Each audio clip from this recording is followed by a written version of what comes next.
K-Y-K-N, right? And Kris talked about some of this stuff. You know, we have to stand, but a lot of that standing, people are sort of unsure and not very confident because there's sort of holes in their knowledge. They feel it. You feel in your bones it's not right. You can stand up and say it's not right, but a lot of times you don't have the pieces of information to say why it's not right and make an argument to convince people. Or you know, they come against you with these sort of, well, let's just call it what it is, lies, with these mistruths and distortions, and we don't always know how to answer that. So I want to deal with one of those things tonight. The presentation is called Righteous Resistance to Civil Authority.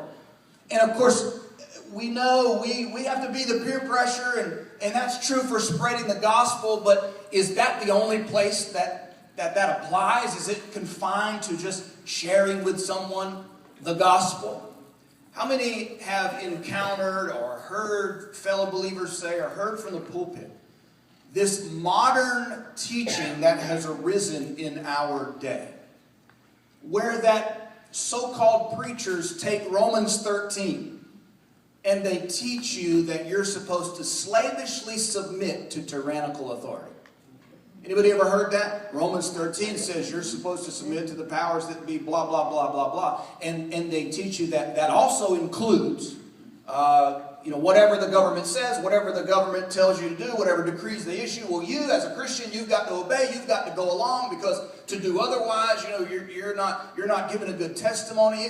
Have you heard stuff like that? I mean, some even take it to the extent to say, this is what my pastor used to say, that Christians are not even supposed to be involved in politics. Anybody ever heard that one?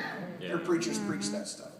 And of course, they might trot out for you the whole, separation of church and state. Anybody got that one from a preacher or a fellow believer? Unbelievable that a person supposed to be standing for the truth would say something like that. Of course, probably everybody in here in this room understands the principle of separation of church and state means that the church, that the government has no business in your church. Not that God has no place in public discourse. Not that Christians have to be silent.